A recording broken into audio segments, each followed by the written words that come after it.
أسرج خيولك يا أخ الإيمان وانهض لبعث العلم في الأوطان، فالعلم ميراث الرسول أمانة صلى الله عليه وسلم، فالعلم ميراث الرسول أمانة فاز الحفيظ لإرثه الرباني.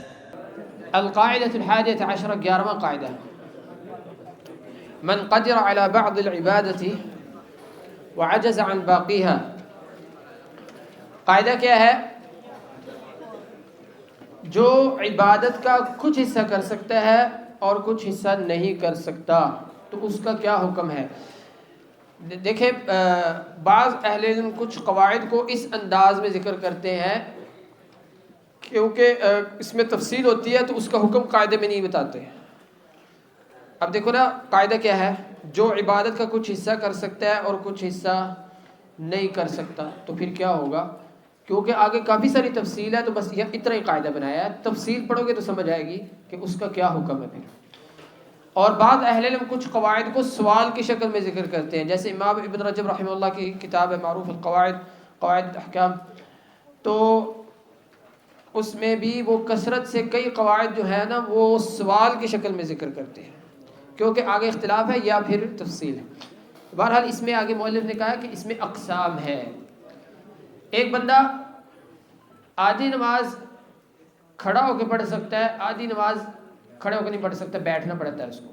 یہ مسئلہ ہے اصل میں. تو اس میں اقسام ہے. پہلی قسم ہے کہ اگر یہ جس مسئلے کی بات ہو رہی وہ عبادت ہے، عبادتاً ان يكون المقدور عليه عبادتاً مشروعة في نفسه، جس چیز کی وہ استطاعت رکھ رہا ہے، یعنی کچھ استطاعت رکھ رہا ہے، وہ مشروع عبادت ہے، بذات خود وہ عبادت ہے، تو یجب فعله عند تعذر فعل الجميع. اگر وہ ساری نہیں کر سکتا تو آدھی کر سکتا تو آدھی کر لے. اس لیے اہل علم کے ہاں قاعدہ ہے المیسور لا يسقط بالمعسور. جو کام ہو سکتا ہے آسانی سے وہ کام کی وجہ سے ساقط نہیں ہوتا جو نہیں ہو سکتا. اس کی مثالیں پڑھتے ہیں، سمجھ آ جائے گی. جو جنابت کے غسل میں آدھا غسل کر سکتا ہے، آدھا نہیں کر سکتا. مثال کے طور پر ایک بندہ ہے، اس کا اوپر والا حصہ جو ہے وہ جلا ہوا ہے، مثال کے طور پر ناف سے لے کر اوپر تک جلا ہوا ہے اور وہ پانی نہیں اوپر گرا سکتا، نیچے والا حصہ سلامت ہے. تو اب اس پر لازمی ہے کہ جتنا حصہ دھو سکتا ہے اس کو دھونا پڑے گا. غسل ساقط نہیں ہوگا، اتنا حصہ کا غسل ساقط نہیں ہوگا اوپر والے حصے کی وجہ سے. لزمہ الاتیان بما قدر منہ، جتنا وہ غسل کر سکتا ہے اتنا کرنا پڑے گا. وتیمم للباقی، باقی کے لیے تیمم کرے گا. یہ اس میں کافی اختلاف ہے اہل علم کا، باقی کے لیے تیمم کرنا، اس میں کچھ احادیث ہیں اس میں اختلاف ہے. تو یہ مسائل آپ فقہ کی کتابوں میں تفصیل سے پڑھ لینا. جو فاتحہ کا کچھ حصہ پڑھ سکتا ہے، اس کو ابھی نیا مسلمان ہوا، 3 آیتیں یاد ہیں صرف، تو اس کو 3 پڑھنی پڑیں گی. یہ نہیں کہ بس وہ اس کو 3 آتی ہے اس لیے پڑھنی نہیں پڑے گی، 3 پڑھنی پڑیں گی جتنی یاد ہے. اگر کوئی بندہ فطرانے میں آدھا سا کا کچھ حصہ نکال سکتا ہے، فطرانہ جو ہے ہر مسلمان پر فرض ہے، نصف صاع من بر او صاع من طعام او صاع من شعیر، ایک صاع. ایک بندہ آدھا صاع دے سکتا ہے تو اس کو آدھا صاع دینا پڑے گا. تو جو بندہ عبادت میں کچھ حصہ کر سکتا ہے تو باقی حصہ جو ہے، باقی حصہ نہیں کر سکتا تو جو کر سکتا ہے وہ ساقط نہیں ہوگا، اس سے کرنا پڑے گا. کیونکہ اللہ تعالیٰ فرماتے ہیں فاتقوا اللہ ما استطعتم، جتنی استطاعت ہے اتنا تو کرو. بعض لوگ نماز کھڑے ہو کے 1 رکعت پڑھ سکتے ہیں، پھر وہ دوبارہ کھڑے نہیں ہو سکتے. جب وہ بیٹھ جاتا ہے اس سے کھڑا نہیں ہوا جاتا، ٹھیک ہے نا. تو کیا وہ آتے ساری بیٹھ جائے گا؟ نہیں، پہلی رکعت اس پر لازمی ہے کہ کھڑے ہو کے پڑھے، کیونکہ اتنی وہ قرض پڑھ سکتا ہے. اور یہ بہت عام غلطی ہے، بعض لوگ مثال کے طور پر رکوع نہیں کر سکتے کھڑے ہو کر، یعنی صحیح طرح، تو وہ پوری نماز ہی بیٹھ کے پڑھنے لگ جاتے ہیں. یہ جائز نہیں ہے. جتنی استطاعت جتنا کر سکتے اتنا کرنا پڑے گا.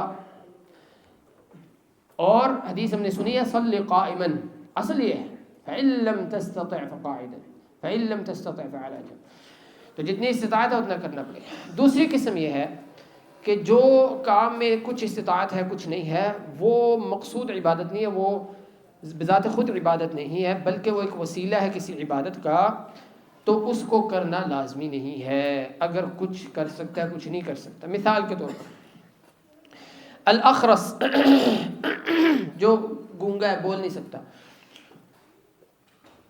اور قرآن مجید نہیں پڑھ سکتا، ٹھیک ہے نا، تو اس کا کیا حکم ہے؟ زبان تو ہلا سکتا ہے، زبان تو ہلا سکتا ہے لیکن آواز نہیں ہے، کچھ بھی نہیں ہے، زبان ہلا رہا ہے، تو کیا اس پر زبان ہلانا لازمی ہے؟ نہیں، کیونکہ یہ بذات خود عبادت نہیں ہے بلکہ زبان ہلانا عبادت نہیں ہے، پڑھنا عبادت ہے۔ زبان ہلانا عبادت نہیں ہے، زبان سے پڑھنا عبادت ہے، تو اس کو زبان نہیں ہلانی پڑے گی۔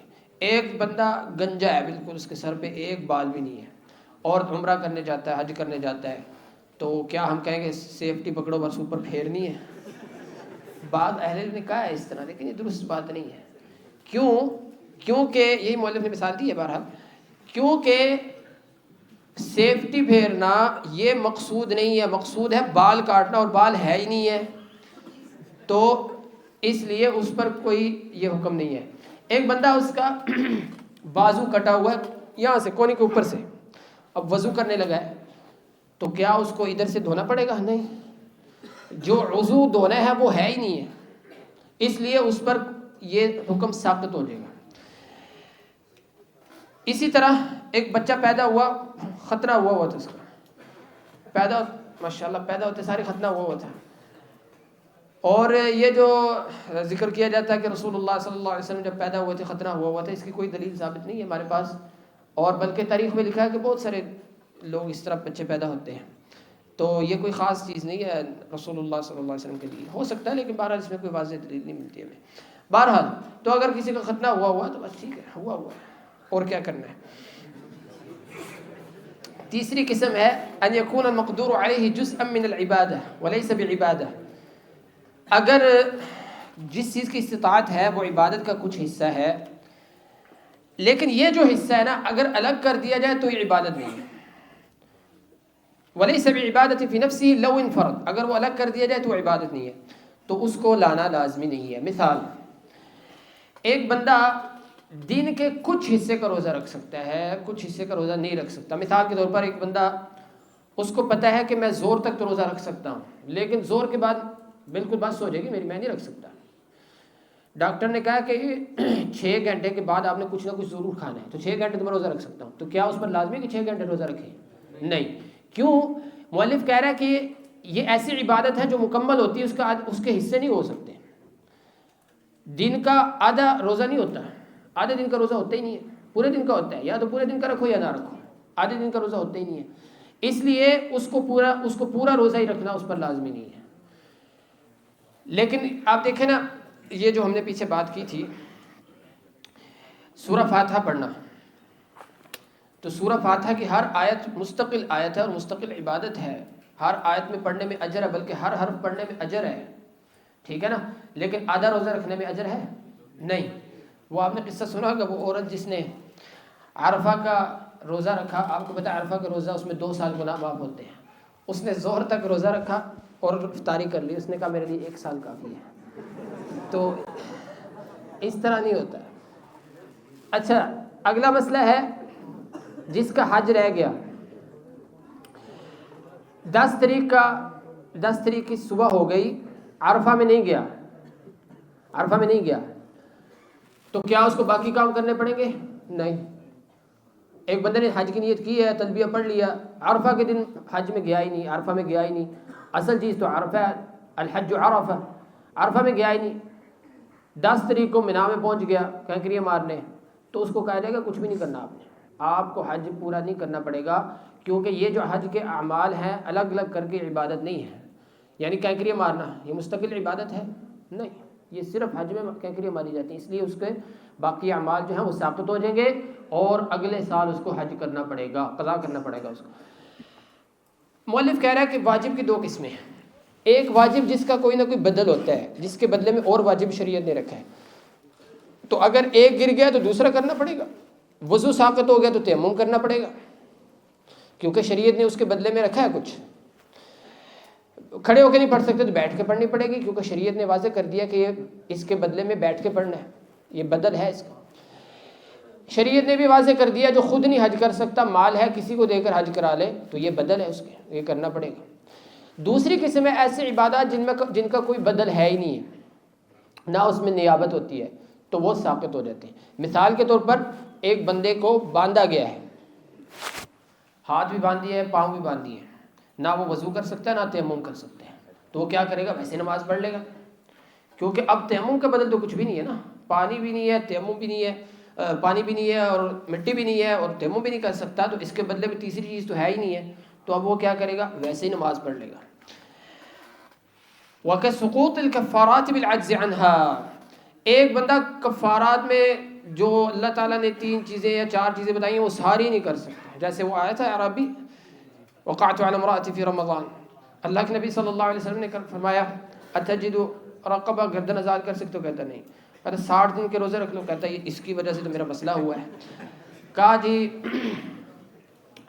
اور مسکینوں کو کھانا کھلاؤ، 60 مسکینوں کو، کہنے لگا میں خود غریب ہوں، تو آپ صلی اللہ علیہ وسلم نے اس کو ہی صدقہ دے دیا، کہا جاؤ آپ ہی لے جو صدقہ، تو اس کا کفارہ کیا ہوا؟ ساقط ہو گیا، کیونکہ اب اللہ تعالیٰ نے 3 آپشن رکھے ہیں، تینوں ہی نہیں کر سکتا تو اس کے بدلے میں اور کچھ ہے ہی نہیں ہے۔ اس لیے جو کفارات سے عاجز ہے، جو تینوں ہی نہیں کر سکتا، مثال کے قسم کا کفارہ ہے، اس میں ہے کہ 10 مسکین کو کھانا کھلانا ہے یا کپڑے پہنانے ہیں یا غلام آزاد کرنا ہے، اگر یہ تینوں کام نہیں کر سکتے تو 3 دن روزے رکھنے ہیں۔ ایک بندہ یہ چاروں کام ہی نہیں کر سکتا، نہ اس کے پاس پیسے ہیں اور بیچارہ روزے بھی نہیں رکھ سکتا، تو اس کا کفارہ ساقط ہو جائے گا، اللہ سے توبہ کرے بس، ٹھیک ہے، کیونکہ اس کا کوئی بدل نہیں ہے، اس کے بعد آگے کچھ نہیں شریعت نے بتایا، بس پھر آگے کیا ہم یہ کہیں کہ ہمیشہ کے لیے گناہ ہی ہوتا رہے گا، اس کو نہیں، ایسا نہیں ہے، اور حدیث ہمارے پاس واضح ہے، آپ صلی اللہ علیہ وسلم نے اس کو یہ نہیں کہا کہ بعد میں آپ کفارہ دینا ہے، آپ کے مرد دم تک آپ پر یہ لازمی ہے، کسی نہ کسی وقت آپ نے کفارہ دینا، ایسا نہیں کہا اس سے۔ 12واں قاعدہ، العبادات الواردة على وجوه متنوعة الافضل ان تفعل على جميع هذه الوجوه، وہ عبادات جو شریعت میں کئی صورتوں میں کئی انداز میں شریعت نے وہ عبادت بیان کی ہے، کئی صفات میں بیان کی ہے، تو افضل یہ ہے کہ وہ ساری صفات اپنائی جائیں مختلف اوقات میں۔ اور اس کی کافی ساری مثالیں، اذان کی دو معروف طریقے ہیں، ابو محذورہ کی اذان ہے اور بلال کی اذان ہے، تو سنت یہ ہے کبھی یہ دی جائے کبھی یہ دی جائے۔ اسی طرح نماز میں اذکار ہیں، جو دعائے استفتاح ہے اس کے کئی صیغے ہیں، اور بھی اذکار ہیں نماز کے، تقریباً نماز میں جتنے بھی اعمال ہیں سب میں جو اذکار ہیں وہ کئی صیغوں سے آئے ہیں۔ تو اس میں سنت کیا ہے کہ سارے اذکار پڑھے جائیں، لیکن کچھ ایسی اعمال ہیں نماز میں، کچھ ایسے اجزاء ہے جن میں ایک ہی ذکر کر سکتے ہیں، ان سب میں سے سارے نہیں کرنے۔ مثال کے طور پر دعائے استفتاح ایک ہی پڑھنی ہے، 2-3 دعائیں اکٹھی نہیں پڑھنی۔ اس کی دلیل کیا ہے؟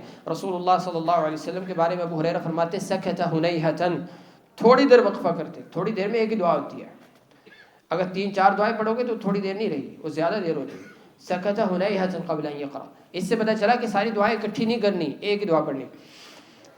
تو لیکن مثال کے طور پر سجدے کے اذکار جو ہیں وہ سارے پڑھ سکتے ہیں آپ، رکوع کے اذکار وہ سارے پڑھ سکتے ہیں، تشہد کے مختلف صیغے ہیں وہ ایک ہی پڑھنا ہے، جس چیز کے صیغے مختلف ہیں وہ ایک ہی پڑھنا ہے۔ درود میں کئی صیغے ہیں، آپ نے سارے نہیں پڑھنے، ایک ہی پڑھ سکتے ہیں ایک نماز میں، اگلی نماز میں دوسرا پڑھ لیں تاکہ سارے صیغوں پر عمل ہو جائے۔ اب اس کا فائدہ کیا ہے؟ اسی طرح صلاۃ الخوف، اس کا فائدہ کیا؟ مؤلف کہہ رہا ہے اس کے کئی فوائد ہیں۔ پہلا فائدہ کہ اللہ کے نبی صلی اللہ علیہ وسلم سے جو صفات ثابت ہیں ان سب پر عمل ہو جائے، کوئی سنت چھوڑی نہ جائے۔ دوسرا فائدہ، پوری شریعت محفوظ رہے، پوری شریعت میں کوئی ایسا جز نہ ہو، کوئی ایسا عمل نہ ہو جس پر عمل ہی نہ کیا جا رہا ہو، جس کو چھوڑ دیا جا رہا ہو اور اس کو ترک کر دیا جا رہا ہو، یہ سنت کو حجر کرنے میں آ جائے گا۔ قد وملازمة غيره لأن هجر ما وردت به السنة وملازمة غيره قد يفضي إلى أن يجعل السنة بدعة والمستحب واجبا۔ ہوتا یہ ہے کہ اگر آپ مسنون اعمال میں کئی صیغوں میں سے ایک ہی صیغہ لے لیتے ہو اور اس پر پکے ہو جاتے ہو تو دیکھنے والے کو یہی لگے گا کہ یہی درست ہے باقی غلط ہے۔ اس لیے اہل علم کے ہاں یہ معروف منہج ہے کہ مسنونات جو ہیں ان کو کبھی کبھی چھوڑ دینا چاہیے، خاص کر وہ مسنونات جو لوگوں کے سامنے کیے جاتے ہیں، تاکہ یہ بتایا جائے کہ یہ واجب نہیں ہے، اس کے بغیر بھی نماز ہو جاتی ہے۔ مثال کے طور پر جمعہ کے دن ہم سورۃ سجدہ انسان پڑھتے ہیں تو کبھی کبھی چھوڑ دینا چاہیے، یہ بتانے کے لیے کہ یہ واجب نہیں ہے، سنت ہے۔ کیونکہ اگر کسی نے یہ سمجھ لیا کہ واجب ہے اور پھر کسی دن آپ نے نہیں پڑھا تو آپ کو کہیں گے اب نماز ہی نہیں صحیح ہوئی، آج کیا ہو گیا ہے، ٹھیک ہے نا؟ اس لیے بعض دفعہ چھوڑ دینا چاہیے۔ اور یہ ابوبکر عمر رضی اللہ تعالیٰ عنہ سے مروی ہے کہ وہ بعض دفعہ قربانی کرنا چھوڑ دیتے تھے، قربانی کے مسئلے میں اختلاف ہے بہرحال، تو یہ بہت اہم فائدہ ہے۔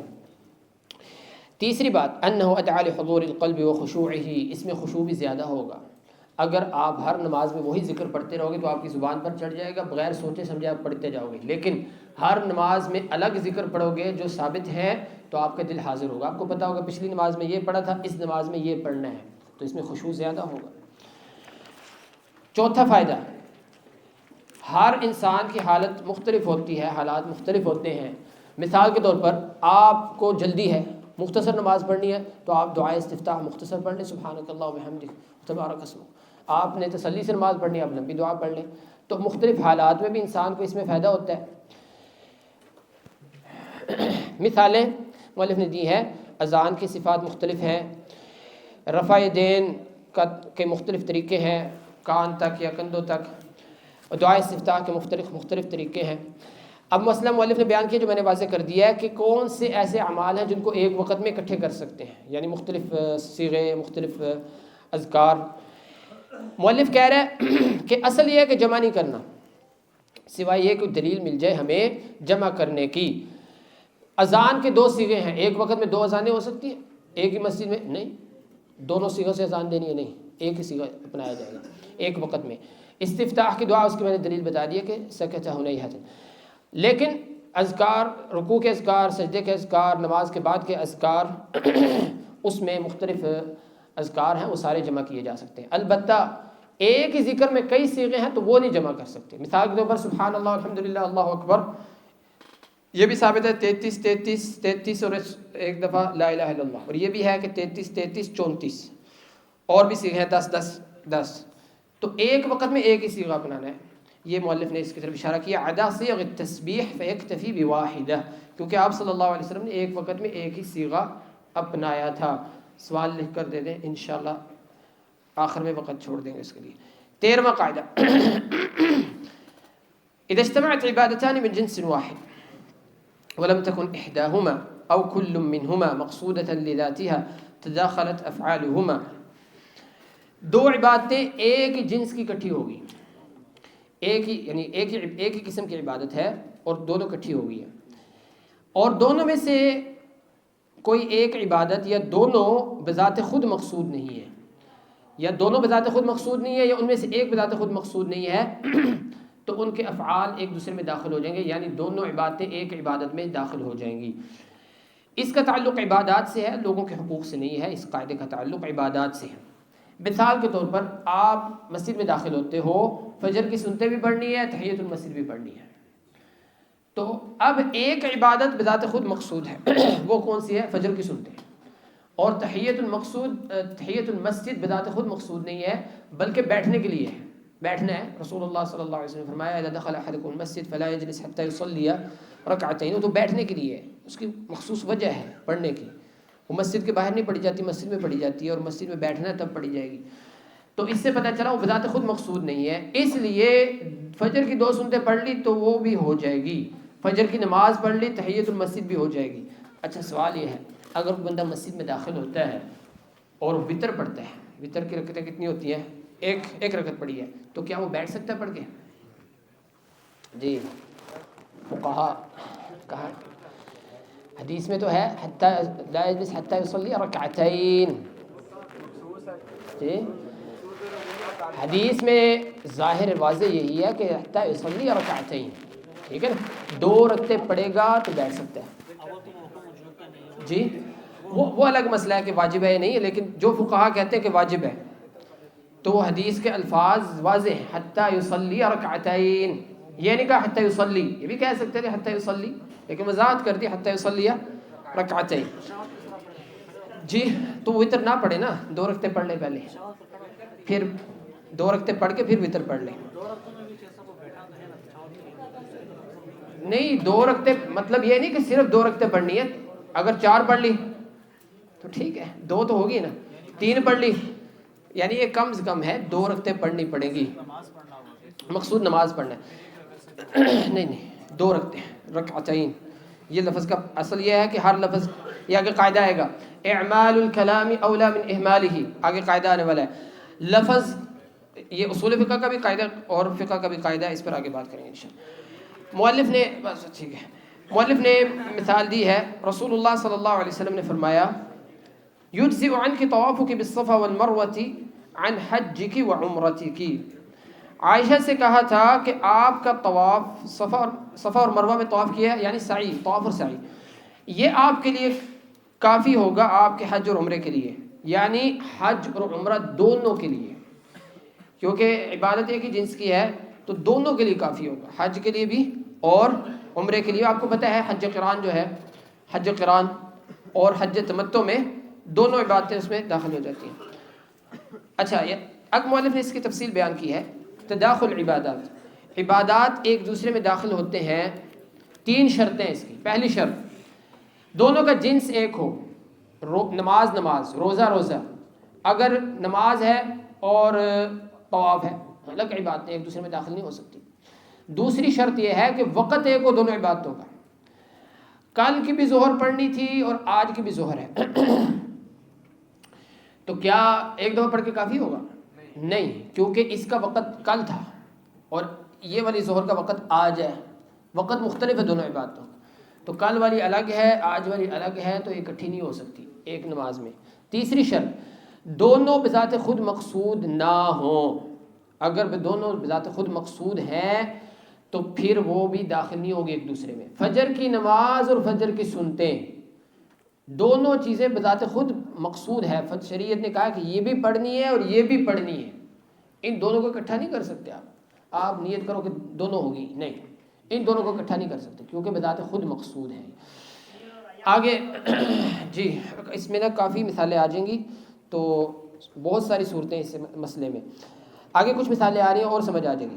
وہنا قسمان، ادھر بھی 2 قسمیں اور ہیں. وہ کیا ہے؟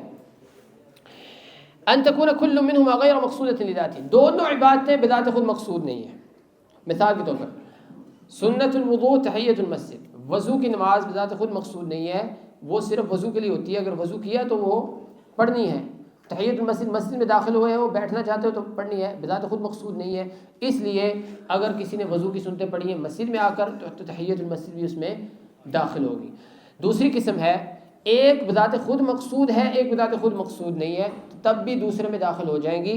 مثال کے طور پر جنابت کا غسل کیا تو جمعے والے دن کیا تو جمعے کا غسل ہو جائے گا، ہو جائے گا. بلکہ حدیث میں تو صراحت ہے من اغتسل یوم الجمعۃ غسل الجنابہ، جس نے جمعے کے دن جنابت کا غسل کیا. تو اس سے پتہ چلا کہ دونوں ایک دوسرے میں داخل ہو جائیں گے. لیکن نیت کس کی کرنی ہے؟ جنابت کی. اگر جمعے کی نیت کی ہے تو وہ تو مستحب کی نیت کی ہے. اذا دخل مسجد، اگر مسجد میں داخل ہوتا ہے اور نیت یہ ہے، نیت کیا کرتا ہے کہ یہ تحیۃ المسجد بھی ہے، فجر کی 2 سنتیں بھی ہیں، وضو کی سنت بھی ہے. جو کہتے ہیں نا ایک تیر سے 4 شکار، 3 شکار کیا جی، تو ٹھیک ہے. کیونکہ ان میں ایک عبادت بذات خود مقصود ہے فجر کی سنتیں، باقی بذات خود مقصود نہیں ہے تو وہ اس میں شامل ہیں، داخل ہو جائیں گے. کیونکہ اللہ کے نبی صلی اللہ علیہ وسلم نے فرمایا کہ جس نے وضو کیا اور 2 رکعتیں پڑھی لا يحدث فيما نفسه غفر له ما تقدم من ذنبه، 2 رکعتیں پڑھی، یہ نہیں بتایا کون سی 2 رکعتیں، بس 2 رکعتیں پڑھی. مسجد میں جو آئے 2 رکعتیں پڑھے، یہ نہیں بتایا کون سی 2 رکعتیں. اس کا مطلب یہ ہے کہ یہ بذات خود مقصود نہیں، مقصد ہے نماز پڑھنا، کوئی بھی نماز ہو، ٹھیک ہے. لیکن فجر کی سنتیں وہ خاص ہیں، فجر کے پہلے 2 سنتیں پڑھنی ہیں، یہ خاص ہے فجر کے نماز کے لیے. اسی طرح اگر روزہ رہتا ہے، قضا بھی رہتا ہے اور عرفہ کا دن بھی آ گیا تو قضا کی نیت کر لی، عرفہ کا بھی روزہ ہو گیا، اس کو عرفہ کا بھی اجر مل جائے گا. کیونکہ عرفہ میں جو روزہ ہے مقصد یہ ہے کہ عرفہ کے دن روزہ رکھنا ہے بس. اور اسی طرح شوال کے 6 روزے ہیں. اس میں بہت سارے اہل علم کا موقف یہ ہے کہ پہلے رمضان کے روزے رکھنے پڑیں گے. رسول اللہ صلی اللہ علیہ وسلم نے فرمایا من صام رمضان ثم اتبعه ستا من شوال, جس نے رمضان کے روزے رکھے پھر شوال کے روزے رکھے, کان کصیام الدہر. اختلافی مسئلہ ہے بہرحال.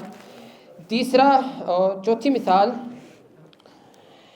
اذا اخر الحاج طواف الافاضہ, حاجی نے طواف افاضہ مؤخر کر لیا. آپ کو پتہ ہے طواف افاضہ کس طریق کو ہوتا ہے؟ 10 طریق کو. اگر حاجی نے 10 طریق کو طواف نہیں کیا اور لیٹ کر دیا اور جب مکے سے نکلنے لگا تب وہ طواف کر لیا تو اس کا طواف الوداع بھی ہو جائے گا, کیونکہ طواف الوداع بذات خود مقصود نہیں ہے, بلکہ وہ طواف ہے وداع کے لیے, یعنی مکے سے نکلنا ہے تب وہ طواف کرنا ہے, اور یہ نکلنے لگا طواف کر لیا اس نے, چاہے طواف الافاضہ کیا طواف تو کر لیا اس نے, ٹھیک ہے, تو اس کا طواف ہو جائے گا. لو حلف, اگر کسی نے قسم کھائی اللہ کی قسم میں زید کے گھر نہیں داخل ہوں گا, اور اس سے پہلے, اور وہ داخل ہو گیا 3 دفعہ کفارہ دینے سے پہلے, 3 دفعہ داخل ہوا کفارہ دینے سے پہلے, تو کفارہ کتنا ہے؟ ایک ہی ہے, ایک ہی کفارہ ہے. اور یعنی یہ تینوں ایک ہی کفارے میں اکٹھے ہو جائیں گے. یہ ہمارے موضوع سے تعلق کیا ہے اس کا, کہ 3 دفعہ قسم کو توڑا ہے, تینوں ایک ہی کفارے میں اکٹھے ہو جائیں گے. لیکن اگر عبادت ساری دونوں عبادتیں بذات خود مقصود ہیں تو پھر تداخل نہیں ہے.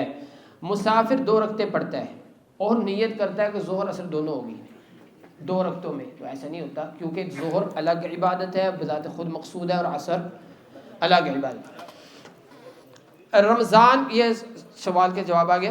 رمضان کے روزے اور 6 شوال کے روزے اگر وہ اکٹھے کرتا ہے تو اکٹھے نہیں ہوگے, کیونکہ شوال میں 6 روزے رکھنا بذات خود مقصود ہے. اس کی خاص وضاحت بھی ہے کہ اس کا اجر یہ ہے جیسے اس نے پورے سال کے روزے رکھے, اور پورے سال کے بنتے ہی تب ہے جب آپ 30 روزے اور 7 6 رکھتے ہو, 36 رکھتے ہو, 36 ضرب 10 360, تب جا کے وہ آپ کا صیام الدہر بنے گا. ورنہ اگر آپ نے جمع کر لی تو وہ 336 دن ہو ہی نہیں, تو بذات خود مقصود ہے. اسی طرح تعدد الحلف و تعدد المحلوف علیہ, ایک بندہ قسم کھاتا ہے اللہ کی قسم میں زید سے بات نہیں کروں گا نہ اس کے گھر میں جاؤں گا. 2 کام ہیں, دونوں کام الگ الگ ہیں, جنس مختلف ہے دونوں کاموں کا, اور الگ الگ قسم کھائی ہے. تو اگر وہ زید سے بات کر لیتا ہے تو کفارہ بن گیا اس پر, اور اس کے گھر میں بھی چلے جاتا ہے, گھر میں بھی چلے گا اور بات بھی کر لی, تو 2 کفارے ہیں. اس کی وجہ یہ ہے کہ قسمیں الگ الگ ہیں, کام بھی الگ الگ ہیں, دونوں کا کفارہ الگ الگ ہے. لیکن اگر ایک ہی کام 2 دفعہ کیا جیسے ابھی اپنے پیچھے پڑا ہے تو اس کا کفارہ ایک ہے, کیونکہ جنس ایک ہے. اگلا قاعدہ, جو کسی فرض عبادت کو شروع کرتا ہے اس کے لیے جائز نہیں ہے کہ اس کو توڑے. حرم قطعه بلا عذر, بغیر عذر. فرض نماز شروع کی ہے اس کو توڑنا جائز نہیں ہے, اور جو نفل کو شروع کرتا ہے اس کے لیے توڑنا جائز ہے سوائے حج اور عمرہ. نفل توڑنا جائز ہے سوائے حج اور عمرہ. دلیل رسول اللہ دلیل اللہ تعالیٰ فرماتے ہیں ولا تبطلوا اعمالکم یا ایھا الذین آمنوا اطیعوا اللہ واطیعوا الرسول ولا تبطلوا اعمالکم, اپنے اعمال کو ضائع نہ کرو. اور جس نے نماز کو درمیان میں توڑ دیا اس نے ضائع کر دیا نماز کو. واتموا الحج والعمرة للہ, حج عمرہ پورا کرو اللہ کے لیے, مکمل کرو, اس کو درمیان میں توڑنا جائز نہیں ہے. نفلی عبادت کو توڑنا جائز ہے. دلیل وہی حدیث ہم نے پیچھے پڑھی تھی, اس کا دوسرا حصہ. رسول اللہ صلی اللہ علیہ وسلم گھر میں آتے تھے, کچھ کھانے کے لیے ہے, کہتے تھے نہیں, تو روزہ کہتے تھے میں روزہ رکھ رہا ہوں, فإني صائم. اور بعض دفعہ آتے تھے اور کہا جاتا تھا اہدی لنا حیث, ہمیں ہدیہ ملا, کھانا ہدیہ ملا, کھانے میں کچھ ملا ہدیہ, تو آپ کہتے تھے میں نے روزہ رکھا ہوا تھا لیکن میں کھا لیتا ہوں, تو روزہ توڑ دیتے تھے. نفلی روزہ توڑنا جائز ہے, نفلی نماز توڑنا بھی جائز ہے. البتہ بہتر ہے کہ نہ توڑے انسان, بغیر وجہ نہیں توڑنی چاہیے. آیت تو واضح ہے ولا تبطلوا اعمالکم. جی نہیں کفارہ کوئی نہیں ہے اس میں. نفلی عبادت نہ قضا کرنا لازمی ہے نہ اس کا کفارہ ہے. قاعدہ کا معنی کیا ہے کہ فرض کو توڑنا جائز نہیں ہے, اس میں کوئی اختلاف نہیں ہے. الا لضرورہ, سوائے ضرورت کے لیے. خوف ہلاک, آپ کو نظر آ رہا ہے کہ دشمن سامنے آ رہا ہے اور اس کے ہاتھ میں تلوار ہے, تو آپ توڑ سکتے ہو نماز. اسی طرح انقاذ معصوم, آپ کے سامنے ایک بندہ ڈوب رہا ہے اور آپ نماز پڑھی جا رہے ہو اتنے خشوع سے, آپ اس کو کہتے صبر کرو, مجھے نماز پوری کر لینے دو, تب تک وہ بیچارہ ڈوب کے مر جائے گا. تو نماز توڑنا جائز نہیں ہے, واجب ہے. چاہے وہ فرض عین ہو یا فرض کفایہ ہو، دونوں میں توڑنا جائز ہے۔ او فرض عین مضیق، کیونکہ فرض عین دو طرح کے ہوتے ہیں، فرض عین موسع اور فرض عین مضیق۔ فرض عین موسع جس کے وقت میں وسعت ہے، مثال کے اوپر ظہر کی نماز ہے، اس کا کافی لمبا وقت ہے، 3-4 گھنٹے کا وقت ہوتا ہے، اس کو فرض عین موسع کہتے ہیں۔ اور جو رمضان کے روزے ہیں وہ مضیق ہیں، وہ اسی دن ہی رکھ سکتے ہو، بعد میں نہیں رکھ سکتے آپ، سوائے وہ جس کے پاس عذر ہے، تو یہ مضیق ہے۔ تو چاہے مضیق عبادت ہے اس کو بھی توڑنا جائز ہے مجبوری میں، ضرورت کے لیے، اور موسع ہے وہ بھی درجہ اولا توڑنا جائز ہے۔ نفل میں مؤلف کہہ رہے ہیں 3 قسمیں ہیں۔ اگر حج اور عمرہ ہے، نفلی حج عمرہ ہے، اس کو بھی توڑنا جائز نہیں ہے۔ اہل علم کا اس بات پر اتفاق ہے کہ اس کو مکمل کرنا واجب ہے، اور یہ دلیل اس کی آیت اس کی دلیل ہے، وَأَتِمُّ الْحَجَّ وَالْعُمْرَةَ لِلَّهِ۔ تو نفلی حج بھی پورا کرنا واجب ہے، درمیان میں توڑنا جائز نہیں ہے۔ دوسری قسم اذکار ہے، قرآن مجید کی قرات ہے، تو اس میں تو اجماع ہے کہ اس کو توڑنا جائز ہے، کیونکہ یہ تو اس کی تو مقدار نہیں ہے، قرآن تو جتنا مرضی پڑھتے جاؤ، تو 10 گھنٹے 20 گھنٹے پڑھتے جاؤ، تو اس کی تو کوئی حد ہے ہی نہیں ہے، تو جس وقت چاہو اس کو آپ روک سکتے ہو تلاوت کو۔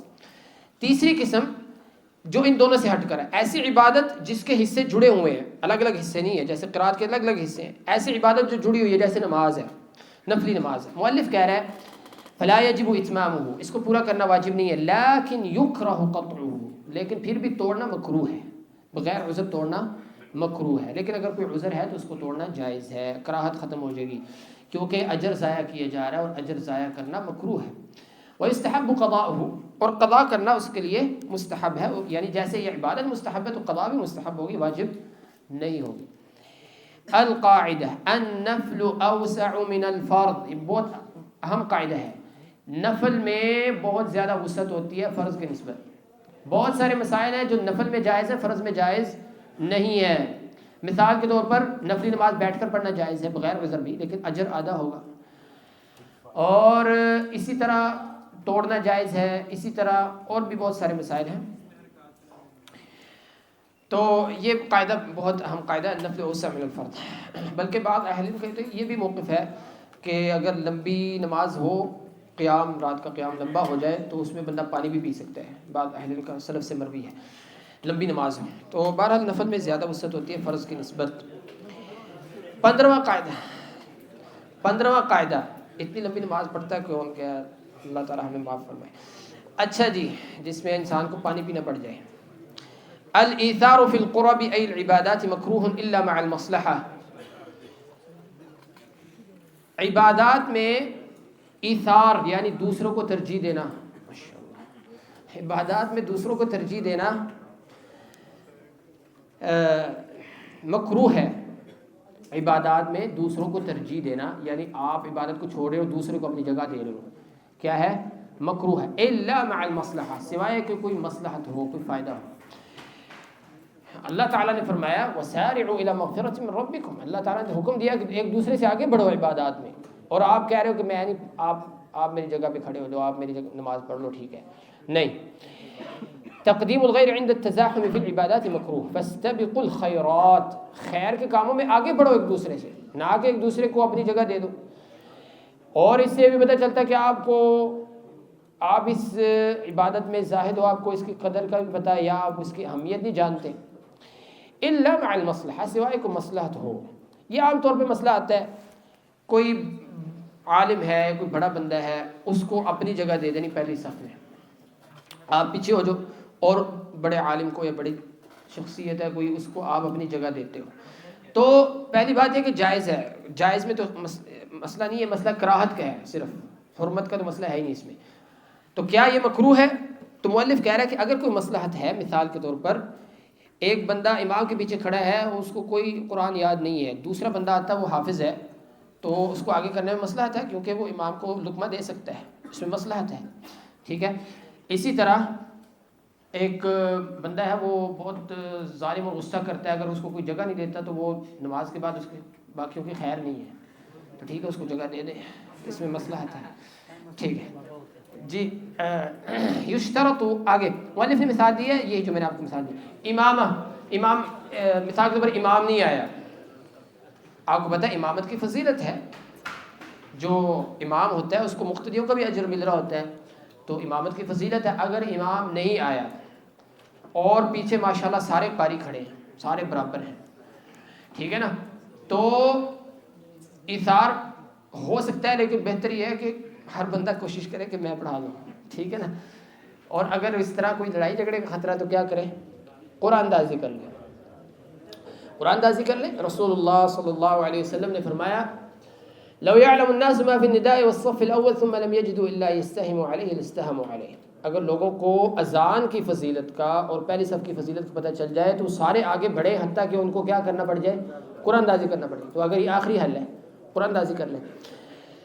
جی، اس میں ایک شرط ہے، وہ کیا ہے کہ ایثار کی وجہ سے واجب نہ چھوٹ جائے آپ کا۔ یعنی مثال کے طور پر آپ کسی کو جگہ دے رہے ہو، لیکن آپ نے اس کو جگہ دے دی، اب آپ نہیں نماز پڑھ سکتے جماعت کے ساتھ، ایسی جگہ دے دی اس کو کہ جگہ ہی ختم ہوگی، آپ کی ایک ہی جگہ تھی، بس آپ نے اس کو دے دی اور آپ کی نماز رہ گئی، یہ والا ایثار جائز نہیں ہے۔ ایسا ایثار جس کی وجہ سے آپ کا واجب چھوٹ جائے یا آپ کو کوئی حرام کام کرنا پڑ جائے ایثار کی وجہ سے، تو یہ جائز نہیں ہے۔ مثال کے طور پر ایک بندہ، چوکیدار جو ہوتے ہیں وہ نماز کے وقت بھی پہرا دے رہے ہوتے ہیں مسجد میں، تو اگر کوئی بندہ چوکیدار سے کہتا ہے کہ آپ نماز پڑھ لو، میں آپ کی جگہ پہ کھڑا ہو جاتا ہوں، اگر نماز کا وقت ہے تو ٹھیک ہے، لیکن اگر نماز کا وقت ختم ہونے والا ہے تو آپ اس کو اپنی جگہ پہ نہیں کھڑے ہونے دو گے۔ اب اس کا معاملہ ہے، اگر واقعی مجبوری ہے تو وہ بعد میں پڑھ لے، وہ الگ مسئلہ ہے، لیکن آپ اس کو اپنی جگہ نہیں دو گے۔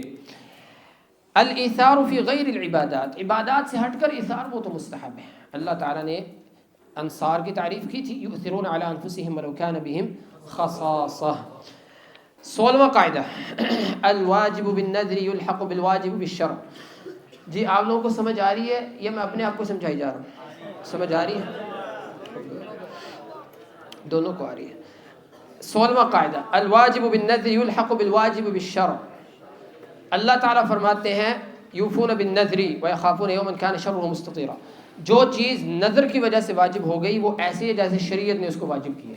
اگر آپ نے نظر مانی ہے کہ میں نظر مان رہا ہوں کہ میں 3 دن روزے رکھوں گا، نفلی روزے یعنی، تو آپ نے جو اپنے آپ پر واجب کیا ہے نظر کو، وہ ایسی ہے جیسے شریعت نے واجب کر دی ہے، بالکل آپ پر واجب ہو گیا، جیسے شریعت نے واجب کیا ہے، جیسے رمضان کے روزے واجب ہیں۔ اس کی دلیل یہ ہے کہ اللہ تعالیٰ نے اہل ایمان کی تعریف کی ہے، یوفون بالنذر، ایمان والے وہ ہیں جو نظر کو پورا کرتے ہیں۔ جنت والوں کی صفت ہے جو یوفون بالنذر ویخافون یوما کان شرہ مستطیرا۔ نظر کیا ہے؟ ایجاب المکلف علی نفسہ عبادۃ غیر واجبۃ علیہ، مکلف بالغ عاقل بندہ اپنے آپ پر وہ عبادت واجب کر لے جو شریعت میں واجب نہیں ہے، اس کو نظر کہتے ہیں۔ تو جو واجب ہو گیا نظر سے کی وجہ سے، جو عبادت واجب ہوگی ایسی ہے جیسے شریعت نے واجب کی ہے۔ اس کا مطلب یہ ہے کہ اس کی جو شرعی عبادت کے جو شرطیں ہیں، ارکان ہیں، واجبات ہیں، مستحبات ہیں، وہ سارے اس میں بھی ہوں گے۔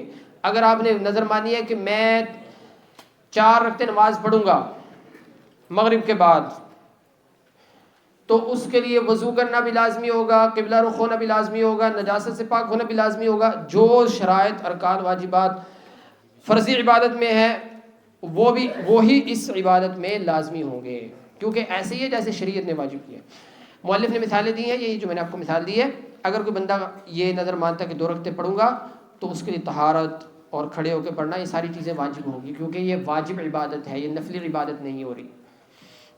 ایک بندے نے نظر مانی کہ روزہ رکھوں گا، اس کے لیے لازمی ہے کہ رات کو نیت کرے، وہ دن کے درمیان میں نیت نہیں کر سکتا کیونکہ یہ واجب عبادت ہو گئی ہے۔ اسی طرح ایک بندے نے نظر مانی ہے کہ 1 دن روزہ رکھے گا، 1 دن افطاری کرے گا، اور پھر وہ بیچارہ بوڑھا ہو گیا، بیمار ہو گیا، اب نہیں رکھ سکتا، تو وہ ہر روز کا ایک مسکین کو کھانا کھلاتے رہے گا جب تک مرے گا نہیں۔ جی، جو نظر مانی جائے یا قسم کھائی جائے ایسے عمل پر جو عبادت ہے اور اس کو کرنا ممکن ہے، تو اس میں کفارہ نہیں ہوتا، وہ کرنا پڑے گا۔ اگر آپ نے قسم کھائی ہے کہ میں روزہ رکھوں گا تو آپ کو رکھنا پڑے گا، اس کا کفارہ نہیں دے سکتے آپ۔ کفارہ اس شخص کے لیے ہے یا اس کے لیے ہے جس نے ایسی چیز کی قسم کھائی ہے جس کو چھوڑنا بہتر ہے، نہ کرنا بہتر ہے. انی واللہ لا احلف علی شیء فارا غیرها خیر منها.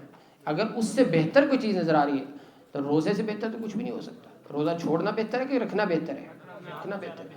تو اصل یہی ہے جی. اس لیے انسان کو سوچ سمجھ کے قسم کھانی چاہیے. پھر لوگ مفتی کے پاس آتے ہیں، ہاں جی کوئی حل نکالیں. کوئی حل نہیں ہے، آپ کو ساری زندگی کے لیے روزے رکھنے پڑیں گے. اور جب مجبور ہو گئے، بیمار ہو گئے، تو جیسے بوڑھا بندہ مسکین کو کھانا کھلاتا ہے، آپ نے مسکین کو کھانا کھلانا ہے. اگر کسی بندے نے نظر مانی کہ وہ حج یا عمرہ کرے گا، پھر وہ عاجز ہو گیا، مال ہے لیکن عاجز ہو گیا، تو مال سے حج کروائے گا کسی سے، کیونکہ فرض ہو گیا اس پر. خلاصہ یہ ہے کہ جو نظر سے عاجز ہو گیا، اگر اس کا کوئی بدل ہے تو وہ بدل کرے گا، نیابت ہو سکتی ہے تو نائب بنا دے گا. اگر کوئی کفارہ ہے تو کفارہ دے دے گا. کفارہ کی ہم نے پیچھے مثالیں پڑھی ہیں جن چیزوں میں کفارہ ہوتا ہے. 17واں قاعدہ، لو نذر صلاة جاز له ان يصلي في اوقات النهي. اوقات نہی میں نماز پڑھنا آپ کو پتہ ہے اس میں کافی اختلاف ہے اہل علم کا، اور جو معروف موقف یہ ہے کہ ذوات الاسباب پڑھی جا سکتی ہیں، جو نماز کا سبب اور ایسا سبب ہے جو بہت قوی سبب ہے تو وہ پڑھی جا سکتی ہیں. تو یہ تو اس سے قوی سبب کیا ہو سکتا ہے کہ یہ واجب ہوگی، نماز واجب نماز ہوگی. ایک بندے نے نظر مانی کہ وہ عصر کے بعد نماز پڑھے گا، یا ایک بندے نے نظر مانی کہ وہ نماز پڑھے گا تو وہ عصر کے بعد بھی پڑھ سکتا ہے. عصر کے بعد بھی پڑھ سکتا ہے کیونکہ واجب نماز ہے. یا اس نے نظر مانی کہ میں آج مغرب سے پہلے پڑھوں گا مثال کے طور پر، تو وہ عصر کے بعد پڑھ سکتا ہے. باقی ایک مسئلہ یہ اب یاد رکھیں کہ اسباب جو ہیں وہ سارے ایک جیسے نہیں ہیں.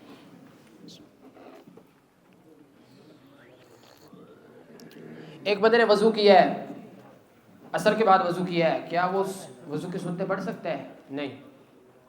یہ اتنا قوی سبب نہیں ہے، اس میں صرف فضیلت ہے، حکم نہیں ہے. وہ والے اسباب کی نماز پڑھی جائے گی جن میں حکم ہے یا جو واجب کے قریب ہیں. جیسے تحیۃ المسجد ہے، اس میں تو حکم دیا گیا لا یجلس حتی یصلی رکعتین. 17واں قاعدہ، یقوم البدل مقام المبدل عند تعذرہ. جب مبدل یعنی اصل کام کرنا ممکن نہ ہو تو اس کی جگہ میں کوئی بدل ہے تو وہ بدل کو اپنایا جائے گا. بدل یعنی دوسرا حکم جو پہلے کے عوض میں آ رہا ہے، پہلے کے بدل میں آ رہا ہے. مثال کے طور پر تیمم، پانی کے بدلے میں وضو کے بدلے میں کیا ہے؟ تیمم ہے. رسول اللہ صلی اللہ علیہ وسلم نے فرمایا کہ پاک مٹی مسلمان کا وضو ہے اگرچہ وہ 10 سال اس کو پانی نہیں ملتا. جب پانی مل جائے تو وہ اس کو استعمال کرنا اس پر لازمی ہو جائے گا. اسی طرح جو کھڑے ہو کر نماز نہیں پڑھ سکتا بیٹھ کر پڑھے گا. اسی طرح یہی مسئلہ ہے اذا ابدل النصاب بجنسہ. ایک بندہ اس کے پاس بکریاں ہیں، 40 بکریاں نصاب ہے، 40 بکریاں اس کے پاس ہیں. اب اس نے کیا کیا، 40 بکریاں بیچ کر 40 بکریاں اور لے لی، یعنی اس کو کوئی اور نسل کی چاہیے تھی. تو کیا اس کا سال دوبارہ نئے سرے سے شروع ہوگا؟ دوبارہ اس کا حساب شروع ہوگا سال کا؟ نہیں، وہی حساب چلے گا. اور اسی طرح تجارت کا مال بیچ کر کوئی اور مال لے لیا، روز تجارت کے مال میں زکوٰۃ ہے. ایک بندے کے پاس مثال کے طور پر پھلوں کی دکان ہے، سبزیوں کی دکان ہے، اور اس کا مال اتنا نصاب تک پہنچ رہا ہے. اس نے کہا یہ کام چھوڑیں اور کوئی کام کرتے ہیں. اس نے ساری سبزیاں پھل اٹھائے بیچ کر اس نے دکان میں اوزار رکھ لیے مثال کے طور پر. تو اب تجارت کا مال تھا، دوسرا مال بھی تجارت کا ہے، تو کیا نیا سال شروع ہوگا اس کا؟ مؤلف کہہ رہا ہے وَيَبْنِي عَلَى حَوْلِهِ، اسی سال کو ہی جاری رکھے گا کیونکہ جنس ایک ہی ہے. لیکن اگر دوسرا جنس لے آیا، بکریاں بیچ کر گائے لے لی، بکریوں کی جگہ گائے لے لی، تو اب نصاب نیا سے شروع ہوگا، سال نیا شروع ہوگا. اس کی وجہ یہ ہے کہ جنس مختلف ہے، یہ اس کی زکوٰۃ الگ ہے، نصاب الگ ہے، اس کی زکوٰۃ الگ ہے، تو دونوں کا حکم الگ ہے، اس لیے نیا سال شروع ہوگا. حیلے کی وجہ سے کرنا تو یہ جائز نہیں، آگے مسئلہ آئے گا. یطالب الضامن، جی یطالب الضامن بالضمان اذا تعذر مطالبة المضمون عنه. ضامن کس کو کہتے ہیں؟ جو کسی کی ذمہ داری اٹھاتا ہے، کسی مقروض کی ذمہ داری اٹھاتا ہے۔ آپ کسی بندے سے قرضہ مانگ رہے ہو، دوسرا بندہ آتا ہے، آپ سے کوئی بندہ قرضہ لینے آتا ہے، آپ کو ڈر ہے کہ مجھے واپس نہیں کرے گا، ایک بندہ آتا ہے، دوست آتا ہے آپ کا، کہتا ہے میں اس کا ذمہ دار ہوں، اس کو کیا کہتے ہیں؟ ضامن، یعنی اگر یہ نہیں دے گا تو میں دوں گا۔ تو اگر یہ نہیں دیتا تو کس سے لیا جائے گا؟ وہ ضامن سے جس نے وہ ذمہ داری اٹھائی ہے قرضہ دینے کی۔ تو یہی ہے بدل، یہ پہلے کا بدل ہے۔ ابدال وقف عند الضرورت والحاجہ، ایک زمین وقف کی گئی ہے مسجد کے لیے، اب اس علاقے میں جتنے بھی لوگ تھے سارے پورا علاقہ ہی چھوڑ کر چلے گئے، یہ علاقہ ویران ہو گیا، تو اس صورت میں اس وقف کو بیچنا جائز ہے اور اس کی جگہ پہ دوسری جگہ وقف لیا جائے گا، اس کے ان پیسوں سے دوسری جگہ پہ وقف زمین خرید کر وقف بنا دی جائے گی، ٹھیک ہے؟ تو یہ کس صورت میں جائز ہے؟ اگر فائدہ اٹھانا ناممکن ہو جائے اس زمین سے، تو وقف تو تھا اللہ کے لیے اور اجر حاصل کرنے کے لیے، اب اس کا اجر رک گیا ہے، وہ زمین بالکل ہی نہ استعمال نہیں ہو رہی، تو اس صورت میں وہ نئی زمین کو لے کر اس کو بیچ کر نئی زمین لے کر اس کی جگہ وقف بنا دیا جائے گا۔ تو یہ بدل ہے پہلے سے۔ 18واں قاعدہ، لا محرم مع الضرورہ ولا مکروہ مع الحاجہ، جہاں ضرورت ہو، مجبوری ہو، وہاں حرام نہیں ہوتا، کوئی بھی چیز حرام نہیں ہوتی، اور جہاں حاجت آ جائے، مجبوری سے کم ضرورت آ جائے، وہاں مکروہ نہیں رہتے۔ وقیل کل شیء اذا لم یراع ادى الى مفسدتها، ضرورت کس چیز کو کہتے ہیں؟ اس پہ پہلے ہم نے بات کی ہے، ہر وہ چیز، ہر وہ کام یا کوئی بھی چیز جس کی وجہ سے جان پر خطرہ ہو یا مال پر خطرہ ہو یا جسم کے کسی عضو کے فائدے پر خطرہ ہو، یعنی اس کی سماعت ضائع ہو سکتی ہے، اس کی بینائی ضائع ہو سکتی ہے، آنکھ تو رہے گی لیکن بینائی ضائع ہو جائے گی، وہ آنکھ سے دیکھنا بند ہو جائے گا، تو یہ انسان کی بنیادی ضروریات میں سے ہے، دیکھنا، سننا، بولنا، تو یہ ضرورت ہے۔ اور بات اہل علم نے ضرورت کی تعریف کیا کی ہے؟ ہر وہ چیز جس کا اگر خیال نہ رکھا جائے تو دنیا یا دین میں نقصان ہو جائے گا، دنیا میں نقصان ہو جائے گا یا دین میں نقصان ہو جائے گا۔ تو اس میں دو اصول ہیں، اس قاعدے کے دو حصے ہیں۔ پہلا حصہ الضرورات تبیح المحظورات یا تبیح المحرمات، یہ قاعدہ بہت اہم قاعدہ ہے۔ اب یہ یاد رکھیں یہ قاعدہ فرعی قاعدہ ہے بڑے قواعد میں سے، لیکن کس قاعدے کی فرع ہے؟ دو موقف ہیں، یہ دو طریقے اہل علم کے۔ بعض نے کہا ہے یہ المشقۃ تجلب التیسیر اس قاعدے کی فرع ہے، کیوں؟ کیونکہ ضرورت میں مشقت ہوتی ہے، جہاں آپ کو ضرورت پڑی ہے وہاں تکلیف ہو رہی ہے، مشقت ہو رہی ہے، تو آسانی آ جاتی ہے، وہ حرام حلال ہو جاتا ہے۔ اور بعد نے کہا نہیں، یہ قاعدہ لا ضرر ولا ضرار کی فرع ہے، کیونکہ ضرورت میں نقصان ہو رہا ہے تو نقصان دور کیا جاتا ہے، تو بہرحال دونوں میں کیا جا سکتا ہے۔ امام سبکی رحمہ اللہ نے اس قاعدے کو 2 دفعہ ذکر کیا اپنی کتاب میں الاشباح والنظائر، 2 دفعہ ذکر کیا، ایک دفعہ لا ضرر ولا ضرار کے تحت اور ایک دفعہ المشقۃ تجلب التیسیر کے تحت۔ زیادہ مناسب کیا ہے کہ اس کو المشقۃ تجلب التیسیر، یہ جو قاعدہ اس کے تحت رکھا جائے۔ مثال کیا ہے اس کی؟ نجاست والا کپڑا ہے، اس میں نماز پڑھنا جائز ہے اگر اور کوئی کپڑا نہیں ہے۔ اب دیکھو نا، اگر وہ نجاست والے کپڑے میں نماز پڑھتا ہے تو تب بھی مسئلہ ہے، اور بغیر لباس نماز پڑھتا ہے تب بھی مسئلہ ہے۔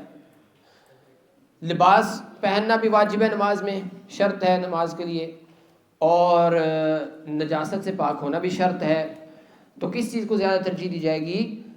نجاست کو برداشت کیا جائے گا اور لباس اور وہی کپڑے پہن کر نماز پڑھ لے گا۔ اس کی وجہ یہ ہے کہ اس میں نے جیسے پہلے بھی وضاحت کی ہے کہ اس چیز میں کئی جگہوں پہ شریعت نے رخصت دی ہے۔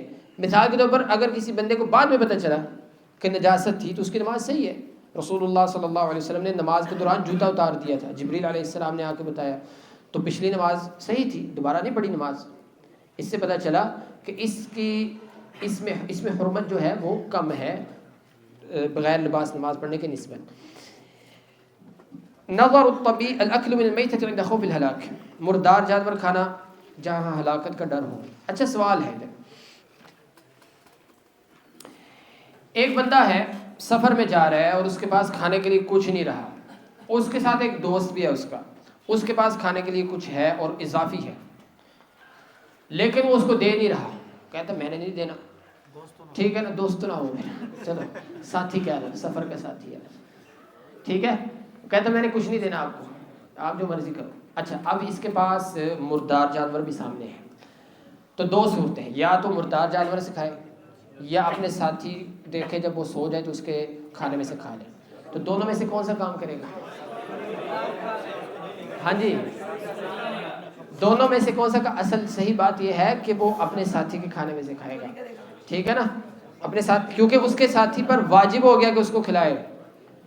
جو مجبور ہے اس کو کھلانا واجب ہے. اگر آپ کے پاس آپ کی ضرورت سے زیادہ چیز ہے تو دوسرے کو کھلانا واجب ہے. اب وہ واجب نہیں ادا کر رہا.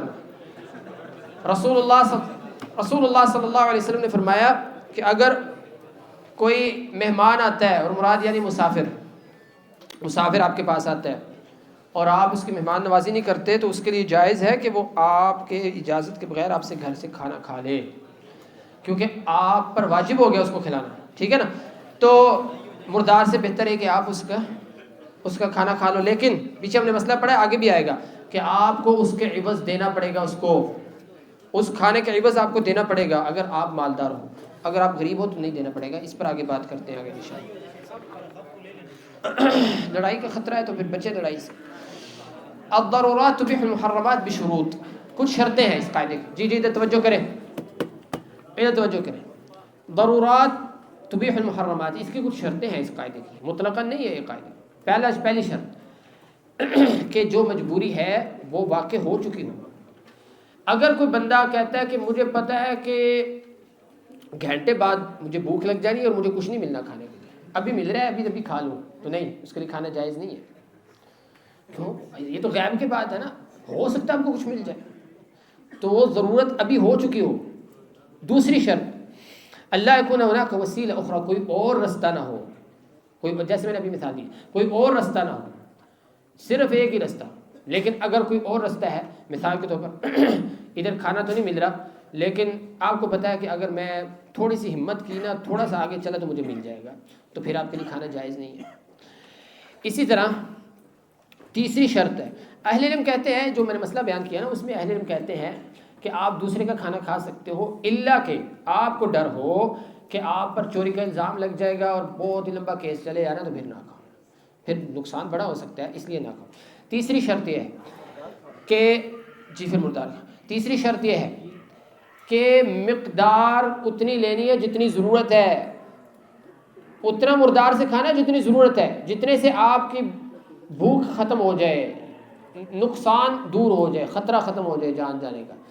یہ نہیں کہ پیٹ بھر کے کھانا ہے، اور نہ ہی اپنے ساتھ اٹھا کے لے کے جا سکتے ہیں، نہ ہی اپنے ساتھ اٹھا کے لے کے جا سکتے ہیں اس نیت سے کہ شاید آگے بھی کچھ نہ ملے. نہیں، کیونکہ اللہ تعالیٰ نے فرمایا فَمَنِ اضْطُرَّ غَيْرَ بَاغٍ وَلَا عَادٍ، یہ واضح کر دیا کہ تجاوز نہیں کرنا، حد سے تجاوز نہیں کرنا، بغیر ضرورت نہیں کھانا.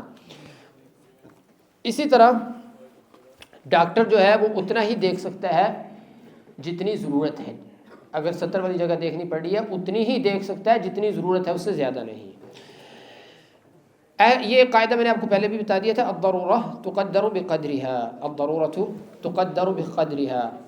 اچھا ایک مسئلہ ہے،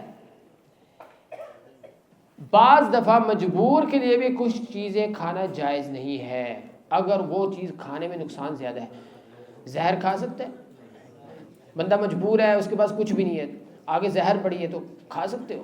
نہیں کھا سکتے، جائز نہیں ہے، کیونکہ آپ کا نہ کھانے سے جو خطرہ مرنے کا وہ تو شک ہے، اس میں یقینی نہیں ہے، اور زہر کھانے سے جو خطرہ ہے وہ تو یقینی ہے، ٹھیک ہے نا، تو زہر نہیں کھا سکتے. اچھا پیاس لگی ہے، شراب پی سکتے ہیں؟ جی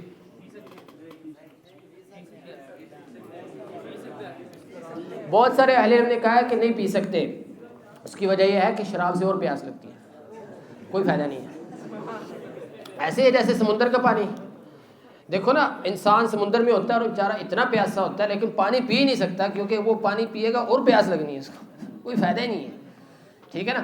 سمندر کا پانی جتنا مرضی پی لو اور پیاس لگنی ہے، کیونکہ اس میں نمک ہوتا ہے. تو بہرحال یہ مسئلہ بھی اہل علم نے ذکر کیا. چوتھی شرط یہ ہے کہ اس کام کرنے سے آپ کی ضرورت ختم ہو رہی ہو واقع. اگر وہ ضرورت ختم ہی نہیں ہو رہی، آپ یعنی مثال کے طور پر مثال کے طور پر یہ مردار کھا رہے ہو آپ کو پتہ ہے کہ اس کو میں نے کھا بھی لیا پھر بھی مجھے کوئی مسئلہ فائدہ نہیں ہونا. مثال کے طور پر اتنا کا لقمہ پڑا ہوا ہے, ٹھیک ہے نا, مردار کا اتنا لقمہ پڑا ہوا, اس سے کھا کے تو کوئی فرق ہی نہیں پڑنا, تو وہ کھانا جائز نہیں ہے کیونکہ اس سے آپ کی ضرورت نہیں پوری ہو رہی, کوئی فائدہ نہیں ہو رہا اس سے. 5ویں شرط ہے ان یکون المحظور انقص من الضرورہ, کہ جو گناہ کیا جا رہا ہے وہ ضرورت سے کم ہو. اگر ضرورت کم ہے اور گناہ آپ زیادہ بڑا کر رہے ہیں تو پھر نہیں. مثال کے طور پر جو میں نے ابھی مثال دی ہے زہر کھانا, اسی طرح ہم نے پیچھے مثال پڑھی ہے, کسی مسلمان کو مجبور کیا جائے کہ قتل کرو ورنہ آپ کو قتل کر دیں گے, تو آپ کے لیے جائز نہیں قتل کرنا اگرچہ آپ مجبور ہو, لیکن کیونکہ آپ کی جان اس کی جان سے زیادہ قیمتی نہیں ہے. اسی طرح اور بھی کافی مثالیں. الاضطرار لا يبطل حق الغیر, جو میں نے پیچھے قاعدہ پڑھا تھا الاضطرار لا يبطل حق الغیر, مجبوری کی وجہ سے لوگوں کا حق ضائع نہیں کیا جائے گا. تو یہ قاعدہ اس جگہ پہ بھی ذکر کیا جا سکتا ہے. ایک مسئلہ ہے, اس پر پہلے بھی بات ہو چکی ہے, جو محرمات وسائل کی وجہ سے حرام ہے وہ حاجت میں یا ہلکی سی بھی ضرورت پڑ گئی ہے تو وہ جائز ہو جاتے ہیں. مثال کے طور پر ریشم پہننا مردوں کے لیے جائز نہیں ہے. کیا یہ بذات خود جائز نہیں ہے؟ نہیں, یہ ذریعہ ہے, عورتوں کی مشابہت کا ذریعہ ہے, یا پھر نازک پن, یعنی نازک جو عورتوں میں نازک پن ہوتا ہے وہ مرد میں نظر آنے لگ جاتا ہے, اس کا ذریعہ ہے. تو بہرحال یہ چیزیں مرد کے لیے مناسب نہیں ہے, تو اس وجہ سے منع کیا گیا. لیکن دیکھیں شریعت نے کئی صورتوں میں اجازت دے دی ہے. خارش کی وجہ سے جسم میں بہت زیادہ مسئلہ ہو گیا ہے اور اس کا علاج یہی ہے ریشم کا کپڑا, تو ٹھیک ہے جائز ہے. جہاد میں دشمن کو غصہ دلانے کے لیے اور فخر کے لیے ٹھیک ہے. اسی طرح بیماری میں کوئی وجہ ہے. بہرحال امام تیمیہ رحمہ اللہ کہتے ہیں کہ جو حرام لباس ہے وہ ضرورت کے لیے بھی جائز ہو جاتا ہے اور حاجت کے لیے بھی. بہرحال اس مسئلے میں امام تیمیہ رحمہ اللہ نے یہ الگ حکم بیان کیا ہے, جو میں نے پہلے ذکر کیا ہے اس سے الگ ہے. اباحۃ الخیلاء فی الحرب, تکبر حرام ہے لیکن جنگ میں جائز ہے. ان هذه مشیۃ یبغضها اللہ الا بمثل هذا المقام. آپ صلی اللہ علیہ وسلم نے کون سے صحابی تھا, ابو دجانہ, انہوں نے لال پٹی پہنی اور اللہ کے نبی صلی اللہ علیہ وسلم کی تلوار لی اور تکبر کے ساتھ چلنے لگ گئے. تو آپ صلی اللہ علیہ وسلم نے فرمایا اللہ تعالیٰ اس چال کو پسند نہیں کرتا سوائے اس مقام میں. تو یہ ضرورت تو نہیں ہے, اس میں کون سی ضرورت ہے, لیکن حاجت ہے اس کی دشمن کو کمزور کرنے کے لیے اور اس کی ہمت توڑنے کے لیے اس کا فائدہ ہے, ضرورت بھی ہے اس کی, لیکن وہ والی ضرورت نہیں ہے جو پہلے ہم نے پڑھی ہے. اباحۃ النظر المخطوبہ, اس کی بھی وہ ضرورت نہیں ہے, اس کے بغیر بھی شادی ہو سکتی ہے, لیکن اس کی حاجت ہے, اس کی ہلکی سی ضرورت ہے. مؤلف کہہ رہے ہیں بعض اہل علم کا موقف ہے کہ محرم کام جو ہے وہ صرف ضرورت کے لیے حلال ہوتا ہے, چاہے وہ ذات خود حرام ہو یا وسائل کی وجہ سے, سوائے وہ حکم یا مسئلہ جس میں دلیل آ جائے. اس پہ پہلے بات کر لی ہے. مکروہ کام حاجت کی وجہ سے جائز ہو جاتے ہیں, ضرورت کی طرف جانے کی ضرورت نہیں ہے. اگر تھوڑی سی بھی ضرورت ہے تو وہ مکروہ کام مکروہ نہیں رہتا. مثال کے طور پر نماز میں دائیں بائیں دیکھنا, ان هو اختلاس يختلس الشیطان من صلاة العبد. آپ صلی اللہ علیہ وسلم نے فرمایا, پوچھا گیا التفات کے بارے میں, ادھر ادھر دیکھنے کے بارے میں, کہا یہ نماز میں سے شیطان کچھ لے لیتا ہے, نماز میں سے کچھ حصہ لے لیتا ہے, تو نماز میں دائیں بائیں دیکھنا مکروہ ہے. اچھا, اب اس میں ہلکی سی بھی ضرورت پڑ گئی دیکھنے کی تو جائز. ماں نماز پڑھ رہی ہے, اس کا بچہ رونے کی آواز آئی, اس کو لگا کہ گر گیا ہے, کچھ ہوا اس کو, تو اس کے لیے دیکھنا جائز ہے. اسی طرح آپ کو لگتا ہے کوئی دشمن آ رہا ہے یا کوئی خطرناک جانور آ رہا ہے تو دیکھنا جائز ہے, چاہے یہ وہ والی مجبوری نہیں بنی, لیکن کیونکہ یہ مکروہ کام ہے تو کراہت ختم ہو جائے گی. اسی طرح یہ بات ہو رہی ہے کہ صرف چہرے کو ادھر ادھر کرنا, لیکن اگر پورا جسم پھیر لیا تو وہ تو قبلہ جو رخ کرنا وہ شرط ہی آپ نے توڑ دیا, ٹھیک ہے نا, وہ شرط ختم ہو گئی ہے. اگر آپ نے پورے جسم کو دوسری طرف پھیر لیا ہے تو آپ کی نماز باطل ہو جائے گی, کیونکہ قبلہ رخ نماز میں قبلہ رخ ہونا لازمی ہے. جی فرض اور نفل دونوں میں, بہرحال وہ نفل میں آپ کو پتہ ہے کہ سواری پر نماز پڑھنے میں فرق ہے, وہ اس میں الگ تفصیل ہے. الفرق بین الضرورت والحاجہ, ضرورت اور حاجت میں کیا فرق ہے, پیچھے وضاحت ہوگی. ضرورت جس کی وضاحت پہلے ہوگی ہے حاجت جس کو نہ کرنے میں تکلیف ہوگی، مشقت ہوگی، نقصان نہیں ہونے والا لیکن مشقت اٹھانی پڑے گی، تو وہ اس کی وجہ سے مکروہ چیز کی کراہت ختم ہو جاتی ہے۔ دوسرا فرق یہ ہے کہ ضرورت کی جگہ کوئی اور چیز نہیں آ سکتی، لا یقوم غیرھا مقامہ، اس ضرورت کو پورا کرنے کے لیے آپ کو یہی کام کرنا پڑ رہا ہے، لیکن حاجات جو ہیں وہ کسی اور چیز سے پوری کی جا سکتی ہیں۔ یعنی مثال کے طور پر یہ جو ہم نے مثالیں پڑھی ہیں، مثال کے طور پر نماز میں دائیں بائیں دیکھنا، تو اگر ہو سکتا ہے کہ آپ کو دیکھنے کے بغیر بھی آپ کو اندازہ ہو جائے، ٹھیک ہے نا، لیکن دیکھنے سے زیادہ اچھی طرح وضاحت ہو جائے گی، یقین ہو جائے گا، تسلی ہو جائے گی، تو دیکھنا جائز ہے۔ 19واں قاعدہ، نماز کتنے بجے سے 19واں قاعدہ، اذا اجتمع مبیح وحاضر غلب جانب الحظر، ایک کام میں جائز ہونے کی وجہ بھی پائی جا رہی ہے اور حرام ہونے کی وجہ بھی پائی جا رہی ہے ایک ہی کام میں، تو یہ سمجھا جائے گا کہ یہ حرام ہے۔ غلب جانب الحظر، مثال کے طور پر یہ جو جانور دو جانوروں سے نکلتے ہیں، دونوں جانوروں کے ملاپ سے، جیسے کھچر ہے، ایک حرام جانور ہے ایک حلال جانور ہے، دونوں کا ملاپ ہوتا ہے تو کھچر نکلتا ہے، یہ حلال ہے حرام ہے، اس میں آدھا حرام کا حصہ ہے آدھا حلال کا حصہ ہے، تو غالب کس کو سمجھا جائے گا؟ حرام کو، کہ وہ حرام ہے، اس لیے کھچر جو ہے بغل جو ہے وہ حرام ہے، عربی والا بغل، اردو والا نہیں۔ جی، معنی القاعدہ، جب ایک ہی کام میں دو چیزیں اکٹھی ہو جائیں، ایک چیز اس کو حلال کر رہی ہے ایک چیز کو حرام کر رہی ہے، تو حرام کو زیادہ ترجیح دی جائے گی۔ اور اس کی مثال ہے شراب، اس میں فائدہ بھی ہے نقصان بھی ہے، یہ ہم نے پیچھے بھی پڑھ لیا بہرحال اس کے بارے میں۔ مثال کے طور پر ایک بندہ اس پر اشتباہ ہو گیا، شک ہو گیا اس کو کہ یہ والی عورت میری رضائی بہن ہے یا یہ والی، پرانی بات تھی، اس کو پتا تھا کہ ان میں سے کسی نے دودھ پیا ہے، اس گھر میں جو دو عورتیں رہتی ہیں ان میں سے ایک نے دودھ پیا ہے، میری ماں کا دودھ پیا ہے، اب اس کو اشتباہ ہو گیا، اب اس کے لیے دونوں عورتیں حرام ہو جائیں گی، دونوں کے ساتھ نکاح کرنا جائز نہیں اس کے لیے، کیونکہ دونوں میں ممکن ہے کہ یہ ہو یا یہ ہو، تو حرام کی گنجائش بھی ہے حلال کی بھی ہے، تو حرمت کی گنجائش کو زیادہ ترجیح دی جائے گی۔ لیکن اگر پورے محلے کی عورتوں میں شک ہو گیا، اتنی بڑی پورا محلہ ہے اس میں شک ہو گیا، اب ان میں ایک عورت ہے میری رضائی بہن ہے، اب وہ پتہ نہیں کون ہے، ٹھیک ہے، تو پھر مؤلف کہہ رہا ہے فلا یجب علیہ اجتناب الکل، پھر وہ سب سے بچنا واجب نہیں اس پر، ٹھیک ہے نا، للحرج والمشقہ، اس میں مشقت ہے، ٹھیک ہے نا، یہ تو کسی کے ساتھ بھی ہو سکتا ہے، غلطی سے بھی ہو سکتا ہے، ٹھیک ہے نا، تو یہ نہیں ہے۔ من اشتبہ علیہ شاة مذکاة بشاة میتہ، اس ایک بکرا، دو بکرے پڑے ہیں، ایک بکرا ذبح ہوا ہے ایک مردار ہے، اب اس کو شک ہے بھی کون سا مردار ہے کون سا ذبح ہوا ہے، آپ کہہ سکتے ہو دیکھ لے کون سا ذبح ہوا، نہیں، دونوں ذبح ہوئے ہیں، ایک کو بسم اللہ نہیں پڑھی گئی، ایک کو کافر نے ذبح کیا ہے ہندو نے ذبح کیا ہے اور ایک کو مسلمان نے ذبح کیا ہے، ایک مردار ہوا نا، اب آپ کو نہیں پتا، یہ بھول گیا، آپ بھول گئے، تھوڑی دیر بعد آئے ہو آپ بھول گئے ہو، تو دونوں جانور آپ پر حرام ہو جائیں گے، دونوں جانور حرام ہو جائیں گے۔ جی، اس قاعدے کی سمجھ آ گئی؟ اگر اشتباہ ہو جائے، رسول اللہ صلی اللہ علیہ وسلم نے فرمایا من اتقى الشبہات استبرأ لدینہ وعرضہ۔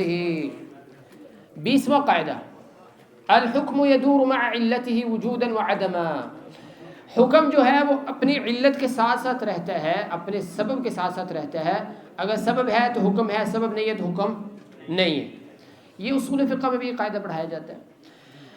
العلہ یعنی وہ وجہ جس کی وجہ سے یہ حکم شریعت نے نافذ کیا یا اتارا ہے، مثال کے طور پر شراب حرام اس لیے ہے کیونکہ وہ عقل پہ پردہ ڈال دیتی ہے، اس میں نشہ ہوتا ہے، اس لیے وہ حرام ہے۔ جب یہ حکم ہے تو جب یہ علت ہے تو حکم ہے، علت ختم ہوگی تو حکم ختم ہوگا۔ شراب بالکل ہی اور کوئی چیز بن گئی، سرکہ بن گیا، یہ مسئلہ ذکر کرتے ہیں، شراب کا کیا بن گیا؟ سرکہ بن گیا، تو اب اس کی وہ جو وجہ تھی حرمت کی وہ ختم ہو گئی ہے، تو وہ جائز ہو گئی۔ اختلاف اہل علم کا اس مسئلے میں، لیکن مؤلف نے یہی مسئلہ بیان کیا ہے۔ اہل سنت جماعت کا موقف یہ ہے کہ اللہ تعالیٰ کے تمام افعال کی حکمت ہے۔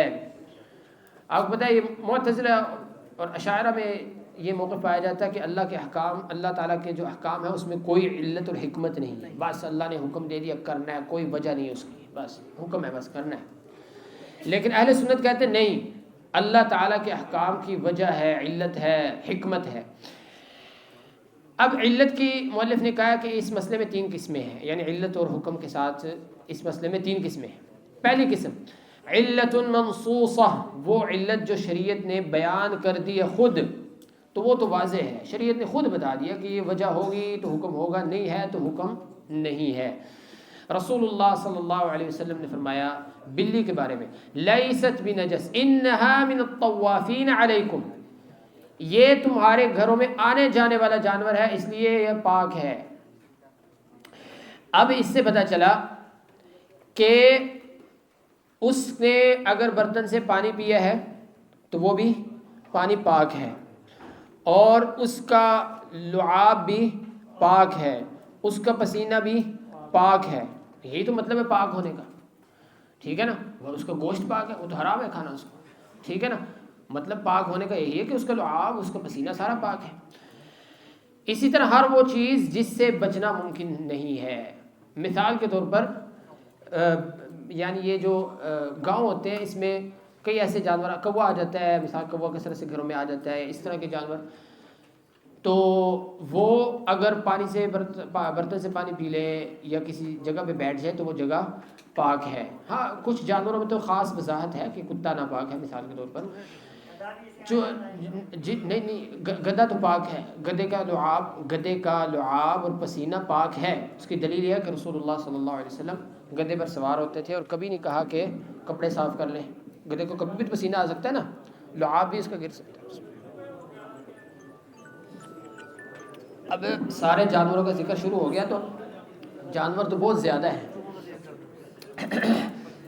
جی چوہا اصل یہ ہے کہ ناپاک ہے، اگرچہ وہ گھروں میں کثرت سے آتا ہے، ناپاک ہے، لیکن مطلب یہ ہے کہ ناپاک ہونے کا مطلب یہ نہیں ہے کہ وہ کسی کپڑے میں چڑھ گیا دھونا پڑے گا، لیکن اگر وہ اس کا کوئی حصہ یا کوئی اس کا خون وغیرہ کہیں نکلا ہے تو وہ ناپاک ہے۔ جی آگے، حیض کے احکام کب ہوتے ہیں؟ جب حیض آتا ہے، حیض ختم ہو گیا تو احکام ختم ہو گئے۔ یہ شریعت نے یہ جو احکام رکھے ہیں، نماز نہیں پڑھنی، روزہ نہیں رکھنا، جماع نہیں کرنا، یہ تب تک ہے جب تک حیض ختم ہو گیا تو حکم بھی ختم ہو گیا۔ تحرم المناجات بین اثنین دون الثالث، 3 بندے بیٹھے ہیں تو ان میں سے 2 کے لیے جائز نہیں ہے کہ وہ آپس میں سرگوشی کریں، چھپ کر بات کریں۔ من اجل ان ذلك يحزن، آپ صلی اللہ علیہ وسلم نے علت بیان کر دی ہے، من اجل ان ذلك يحزن، اس وجہ سے کہ تیسرے کو تکلیف ہوتی ہے، دکھ ہوتا ہے۔ اچھا اب اس کو دکھ ہی نہیں ہو رہا، وہ کہہ رہا ہے کوئی مسئلہ نہیں، آپ کرو باتیں، مجھے تو کوئی مسئلہ نہیں ہے، تو ٹھیک ہے، آپ صلی اللہ علیہ وسلم نے علت بیان کر دی ہے خود ہی، اس کو کہتے ہیں علت منصوصہ۔ اچھا اگر کوئی بندہ دوسرے سے اونچی آواز سے بات کر رہا ہے لیکن کسی اور زبان میں جو تیسرے کو سمجھ نہیں آتی تو تب بھی جائز نہیں ہے، کیونکہ وجہ وہی ہے کہ اس تیسرے کو تکلیف ہو رہی ہے۔ القسم الثانی، دوسری قسم ایسی علت ہو جس کا استنباط کیا اہل علم نے جو صراحتاً حدیث میں نہیں آئی یا دلیل میں نہیں ہے، تو اس میں بھی وہی حکم ہے کہ اس کے ساتھ ساتھ حکم چلے گا، اگر وہ ہے تو حکم ہے، وہ علت نہیں ہے تو حکم نہیں ہے۔ علت قریبہ، وہی قریبہ، کیونکہ جو علت استنباط کی جاتی ہیں وہ 2 طرح کی، قریب علت یعنی جو واضح ہے، جو دلائل سے واضح نظر آ رہی ہے، اور بعید علت جو بہت مشکل سے سمجھ آ رہی ہے۔ تو قریب کی مثال، رسول اللہ صلی اللہ علیہ وسلم نے فرمایا لا صلاة بحضرة طعام ولا وهو يدافعه الأخبثان، کہ جب کھانا سامنے آ جائے تو نماز نہیں ہے، اور اسی طرح اگر انسان کو قضاء حاجت کی ضرورت پڑ جائے تو نماز نہیں ہے۔ نماز نہیں مطلب یعنی اس پر وہ نماز نہ پڑھے بلکہ یہ پہلے یہ کام کر لے۔ اچھا اب مؤلف کہہ رہا ہے کہ اس صورت میں نماز پڑھنا مکروہ ہے۔ علت کیا ہے؟ کہ انسان نماز کو توجہ سے نہیں پڑھ سکے گا۔ اس سے پتہ چلا کہ اگر اور بھی کوئی کام جس کی وجہ سے انسان توجہ سے نماز نہیں پڑھ سکے گا اس میں بھی یہی کہا جائے گا۔ بہت شدید گرمی ہے، آپ کو پتہ ہے کہ میں نماز پڑھنا شروع کر دی تو میرا سارا زور، میری ساری سوچ اس پر ہوگی کہ گرمی ہے، پسینہ آئی جا رہا ہے، پنکھے کب چلیں گے، لائٹ کب آئے گی، ساری سوچ اس میں ہوگی، تو آپ ابھی نماز نہ پڑھیں، انتظار کر لیں، ٹھیک ہے نا۔ اسی طرح امام شیء یلہیہ، آپ کے سامنے کوئی ایسی چیز ہے جو آپ کو نماز پڑھنے نہیں دے رہی، تو بہتر ہے کہ آپ نماز کو لیٹ کر لیں، کیونکہ علت وہی ہے نماز۔ بلکہ بعض دفعہ تو آپ صلی اللہ علیہ وسلم نے جو دو چیزیں بتائی ہیں، بعض دفعہ اس سے بڑی چیز بھی ہو جاتی ہے جو نماز سے مصروف کرتی ہے انسان کو۔ قضاء حاجت اور کھانا، ہو سکتا ہے انسان مسجد میں آئے تو بھول جائے، کھانے کو بھول جائے، ٹھیک ہے، لیکن یہ چیز جو اس کے سامنے ہے، تنگ کر رہی ہے نماز میں، یہ تو اس سے بھی بڑی ہے جو گھر میں پڑی ہے، کھانا گھر میں پڑا ہوا ہے، ٹھیک ہے، تو یہ علت اس میں پائی جا رہی ہے۔ لا يقضي القاضي وهو غضبان، قاضی کے لیے جائز نہیں ہے کہ وہ غصے کی حالت میں فیصلہ کرے۔ مقصد کیا ہے، علت کیا ہے کہ اس کا ذہن حاضر نہیں ہے، اس کا ذہن ڈسٹرب ہوا ہے، تو اگر کوئی دوسری چیز بھی ایسی ہے جو اس کے ذہن کو تشویش کر رہی ہے اور اس کا ذہن منتشر ہے، تو اس کا بھی حکم وہی ہے، جیسے قاضی کو قضاء حاجت کی ضرورت ہے، ٹھیک ہے نا، تو بیچارہ یہی سوچ رہا ہے مسئلہ جلدی ختم ہو میں قضاء حاجت کر لوں، تب بھی یہی حکم ہے، وہ فیصلہ نہیں کرے گا۔ اسی طرح بہت ہی زیادہ غمگین ہے، ابھی بیچارے کو فون آیا کہ آپ کا بیٹا فوت ہو گیا، انا للہ و انا الیہ راجعون، ٹھیک ہے، تو وہ فیصلہ کرنا چھوڑ دے گا، ادھر ہی مجلس ختم کر دے گا، کیوں؟ کیونکہ اب اس کا ذہن ادھر نہیں ہے۔ اور اس کو فون آیا کہ آپ کے ماشاءاللہ 2 جڑواں بیٹے ہوئے ہیں، ٹھیک ہے، شدت الفرح، بہت زیادہ خوشی ہوگی، اب وہ خوشی میں سوچ رہا ہے، خوشی بھی ہے اور دکھ بھی ہے کہ اب ان بچوں کا انتظام بھی کرنا ہے اور ساری چیزیں بھی لانی ہیں، ٹھیک ہے نا، تو اس صورت میں وہ فیصلہ نہیں کرے گا۔ تیسری قسم علت کا استنباط کیا گیا لیکن علت بہت بعید ہے، یعنی وہ اتنی واضح نہیں ہے، تو اس کا حکم میں کوئی اثر نہیں ہے۔ مثال کے طور پر سونا چاندی میں سود حرام ہے، بعض اہل نے اس کی علت یہ بیان کی ہے وزن۔ بعض اہل نے کہا ہے کہ سونا چاندی میں سود کیوں ہے، کیوں؟ ان کا وزن ہوتا ہے، اب اس کا مطلب جس چیز کا وزن ہوتا ہے اس میں سود ہے، لیکن یہ علت بعید ہے۔ سونا چاندی میں اصل چیز یہ نہیں کہ اس کا وزن ہوتا ہے، اصل چیز ہے کہ وہ قیمت ہے سامان اور چیزیں خریدنے کی، ٹھیک ہے نا، الثمنیہ، تو یہ علت بعید ہے۔ وزن تو ہزاروں چیزوں کا ہوتا ہے، تو پھر تو کچھ بھی چیز نہیں رہے گی پیچھے، ہر چیز میں سود آ جائے گا، تو پھر شریعت کا سونا چاندی ذکر کرنے کا کوئی فائدہ ہی نہیں رہا، پھر تو شریعت کہا جاتی ہر وزن والی چیز، ٹھیک ہے نا، تو یہ اس کا کوئی اثر نہیں ہے، یہ علت کمزور ہے۔ اس لیے لوہے میں سود نہیں ہے، اس کا وزن ہوتا ہے لیکن کیونکہ علت بعید ہے۔ بعض اہل نے عدت کی علت بیان کی ہے، عدت کی علت یہ بیان کی ہے کہ یہ پتہ چل جائے اس کے پیٹ میں بچہ ہے یا نہیں ہے۔ عورت 3 حیض تک نکاح نہیں کر سکتی طلاق کے بعد، تو بعد اہل نے کہا اس کی علت کیا ہے، جو اس کے استبراء الرحم یعنی اس کے پیٹ میں بچہ ہے یا نہیں ہے، یہ اس کو واضح کر دیا جائے، تو یہ تو کمزور علت ہے، کیونکہ ساری عورتوں پر عدت ہے، چاہے ان کو حیض نہیں بھی آتا، حاملہ ہو ہی نہیں سکتی، ان پر بھی عدت ہے۔ اس سے پتہ چلا کہ شریعت کا یہ مقصود نہیں ہے، ٹھیک ہے، ایک طرف مقصود ہو بھی سکتا ہے لیکن یہ بنیادی مقصد نہیں ہے، ورنہ ایک حیض سے بھی پتہ چل سکتا ہے، ایک حیض سے آپ کو پتہ ہے جو لوڈی ہے اس کا استبراء 1 مہینے میں ہوتا ہے، 1 حیض سے ہوتا ہے، تو اس کا مطلب 1 حیض سے پتہ چل سکتا ہے، تو شریعت نے 3 حیض رکھے، اس کا مطلب یہ وجہ نہیں ہے، یہ علت بعید ہے، یہ علت نہیں ہے، بلکہ اور علتیں اہل علم نے کئی اس میں حکمتیں بیان کی ہیں۔ أسرج خيولك يا أخ الإيمان وانهض لبعث العلم في الأوطان، فالعلم ميراث الرسول أمانة صلى الله عليه وسلم، فالعلم ميراث الرسول أمانة فاز الحفيظ لإرثه الرباني.